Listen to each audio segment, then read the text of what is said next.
Welcome back, and now I am joined by social commentator and human rights activist, Coach Samba Jow. Coach, are you there? Hello, Coach. Yes, Sajo. Can you hear me? Yes. Welcome to the Fatu Network News Review. It's good to have you today. Thank you very much. It's good to be with you. Thank you. Now, Coach, just going back to history, it's important for us to really learn the lessons. We've seen what happened between Hitler and the Jews. We've also seen what happened to the Tutsis in Rwanda. Now, the minister's comments, I don't know, lost in translation or taken out of context. Now, a lot of people have come out to condemn him. And still, some Gambians are quick to come to his defense saying, wait a minute, he wasn't even referring to a particular tribe. He was talking about his political opponents. Now, tomatoes or tomatoes, like these are not rhetorics you expect from someone holding public office. What do you make of Ahmad Ba's comments? Well, I was disappointed by the comment.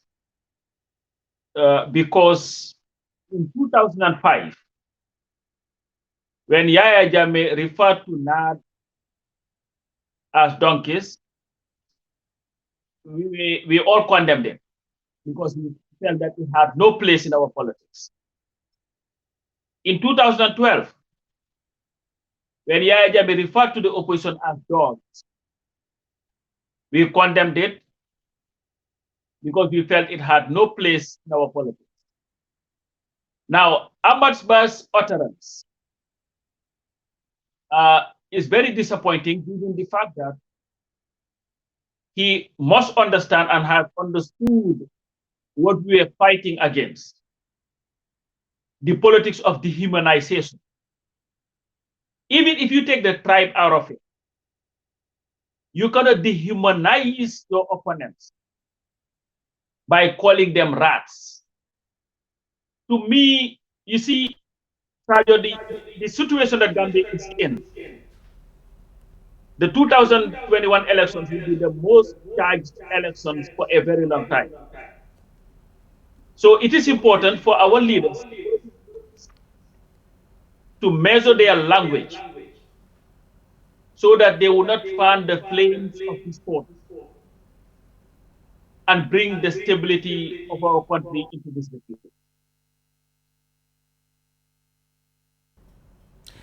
Ahmad Ba will always be Ahmad Ba. It is very common for him to make certain types of rhetoric whenever he is at a public gathering. Did you expect much from him? I was disappointed, but I was not surprised because, like you said, Ahmad is Ahmad. Ahmad would always fan the flames. I don't think he prepared statements. He speaks off the cuff. And when you do that, you tend to say outlandish and ridiculous things. We have heard him go after Senegal, attack the Senegalese. And then I remember when they apologized, the government apologized. He claimed that, you know what, he did not apologize to anybody. Nobody can tell him what to say and all that. But you see, when you are a leader, you have to measure your words. You cannot just say anything. I can say it and get away with it. But you cannot be a state minister sitting at the state house with the president of the republic, addressing the nation, and then use such demagoguery language. It does not suit Ahmad, and Ahmad should understand that he is no ordinary citizen. He's a leader of a political party, and more importantly, he is a state minister. So the language that he speaks should be a language that should inspire, not one that would divide our nation. Now, Gambians are not only condemning the minister for his, tribal, but what many describe as tribal comments. They're also asking for his sacking. What do you make of that? Well, I don't think that's going to happen. I don't think Adama Barrow is going to sack Ahmad Ba because politically, Ahmad Ba makes a lot of sense for Adama Barrow, to keep. But I believe that Adama Barrow, as president of the country, who claims to be there to unify a nation, should have at least stood up when he spoke and said something to that effect. But again, let's remember, this government has a history of doing things like this. We all remember when they went to Birkama and we are threatening that they were going to throw hot water on people, spray hot water on people who were going to protest 3-year judgment.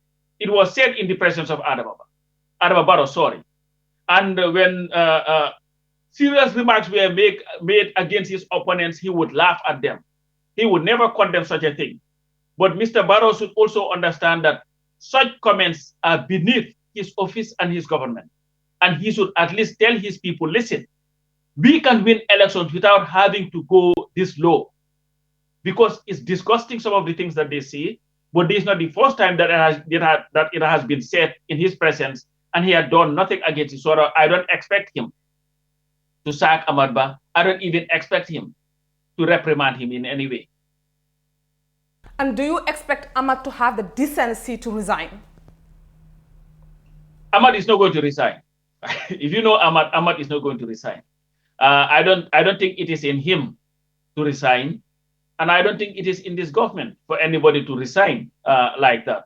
But I think if there is anything that people must take away from this, Sajo, is that listening to people. Of course, there is a lot of hyperbole on this. There are people who are taking it way out of where it does not belong. Because the Rwanda situation, I think, is a little bit extreme. Because I think Ahmad here, the context he used it, I think opened the door for that suggestion. Because you're talking about your opponents 1 minute calling them rats, the next minute you're talking about fullers being marginalized. So very easily people can make the connection. But what I see and like, especially following the report that was just done by Fatou Camara, is that Gambians do not have the appetite for any divisive politics, especially tribalism. Because what you heard from people who may not even know each other is that, you know what, this one Gambia, one people, one nation. We are not going to allow anybody to come and divide us. Let's put the country first and start dividing our people into tribes. So to me, that's my consolation it is. And I hope my friend Ahmad Bah would understand that this cannot continue and at least do the right thing. And even Sajo, when he talks about the fullers being marginalized in that country, he took an important issue and threw it under the carpet. Address that in a better way as a minister in cabinet. Yes, 2 issues. Ahmad Bah is one of the most senior cabinet ministers in the government. He is almost the closest minister to Barrow than anybody else there, because he is a political benefit politically to Adama Barrow. He is a member of a cabinet. He is a member of the government. He has National Assembly members. He has all the tools to solve this problem, make sure that his government will come up with a policy to be able to address this issue. What Ahmad Bah was doing was nothing but playing to the gallery. That was it. He was, in fact, engaged in tribal politics, if you want to call it that. Because if the fullers allow Ahmad to fool them with that theatrics that he did there, that would be a disservice to all fullers. Because if Ahmad Bah was interested in making sure that fullers are not marginalized as he claimed they are being marginalized, he would have taken this issue head on in cabinet. Ahmad has been in cabinet since 2017. What has he done? That's the question that he needs to answer. Don't come and complain. It's just like me going and complaining about the guests that we bring to for the people, by the people show when I am part of it. Nobody would listen to me. Ahmad Bah is a member of the cabinet, and it is his responsibility, together with his cabinet colleagues, to come up with a policy that would address this issue. You cannot fail to do that and then come and want to complain to the whole world, this is happening. Who is discriminating them? If the fullers are being discriminated against, as Ahmad Bah claims, they are being discriminated by the Barrow government, because President Barrow is the president of the country. Anything that the government does, the box stops with the president. And Ahmad Bah happens to be in the cabinet that is supposed to advise and help Adama Barrow to be able to govern the country well enough that nobody will be discriminated against. So if there is any failure, it is the failure of Ahmad Ba and his cabinet colleagues and not anybody else. Like you rightly said, Coach, and a takeaway from Fatu's report there, that Gambians definitely do not have the appetite for this. But the danger is that there is always that minority sometimes who gets carried away by sentiments like this. So what is your advice to the Gambian people regarding rhetorics like this? Gambians must reject all rhetorics like this. And we have to look at ourselves first. There is no Gambian, none, who is purely, entirely a Wolof, a Mandinka, or any other tribe. What do I mean by that? Every single Gambian has a family member, whether through marriage or otherwise, who is a member of a different tribe. I have nephews and nieces that have fuller mothers or fuller fathers, or Karoninka, or you name it, all these tribes, Jola and everything, Mandinkas and everything. I have cousins that are Fatis. I have nieces and nephews that are Mandinkas. And people claim I'm a Wolof. I claim I'm a Gambian. But even if you claim a particular tribe or culture, know that your best friend, your schoolmate, your cousin or your aunt or your brothers, your nephews and all these things, they are connected. We are all interconnected. We are one Gambia is a complex country in that you cannot divide a Gambian from another Gambian. What are you going to use? If you use tribe, you all are the same. If you use culture, our cultures are so intertwined, sometimes it's very difficult to separate. If you use the schools that we all go to the old schools, the same schools. If you use the neighborhoods, there is no neighborhood that is entirely one tribe. You go to Badibu, you will have Mandikas, you will have the Wolofs, you will have the Fanafanas, you will have the Jolas, you will have the Sarahules, you will have all these things. We go to the same schools. We go to the same markets. We go to the same mosques. We go to the same churches. We do everything together.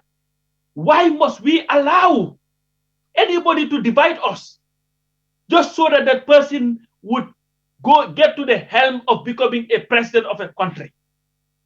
And from what we've seen, Sergio, for the past 5, close to 6 decades, is that the leadership that we've had in that country, for the most part, they are there to line their pockets and not to help our people. The poverty that is gripping Gambians does not leave any tribe behind. Mandinkas are poor, Wolofs are poor, Jolas are poor, Sarahules are poor, Fulas are poor. Everybody is poor in that country except the very few that are enjoying at the expense of the poor people. Our people are dying in the hospitals because they do not have proper care. Just giving birth to a child, people die. Some of the most basic things. Clean water for our people to drink is a problem. Proper electricity supply is a problem. Our students are failing. Our kids are failing. They are bragging about is it the WIC exam that they just have, or WSCC, whatever they call it, WISE or whatever they call it now, that 52% of the kids pass. 52. Not 70, not 80, not 90. 52 passed. 48% of them failed. And those 48, you will find all tribes in them. Our governments are failing us. And we will be foolish if they allow us to be divided for their benefit on tribal lines, on all these other lines. Gambians, the only country that we have is the Gambia. The only people that we have is us. We are all together. If we allow ourselves to be divided by these things, who are you going to kill? If I get up today and say I'm going to kill a Mandinka, because they are Mandinka and my nephew or my cousin stands before me, what am I going to say? Oh, you're not Mandinka enough. You're related to me. Let me go and find another one. Is that what I'm going to do? It's nonsensical. Jami did it and got away with it. We must not allow it to happen again. Never again. Well, thank you very much, Coach, for coming through to the FATU Network News Review. Thank you very much. Thank you so much. Thank you. We'll go for a short break. Stay tuned. We'll be right back. Tough Africa Global presents the new Tulip Gardens. Tough Tulip Gardens is set to comprise service plots in sizes ranging from 220 to 570 meters square. Deposit as low as $83,600 is only an 18-month interest-free payment plan with only 20% deposit on the service plots. Please contact 376-2333 or 776-2333. Tough Africa Global. Meanwhile, Guineans in the Gambia have also taken to the polls to cast their votes for the 2020 presidential elections. Fatou Camara was out on the streets to talk to some of them, and she now tells us more. Guineans in the country on Sunday joined their fellow countrymen in voting for their candidate in the country's presidential election. 12 candidates, including incumbent Alpha Conde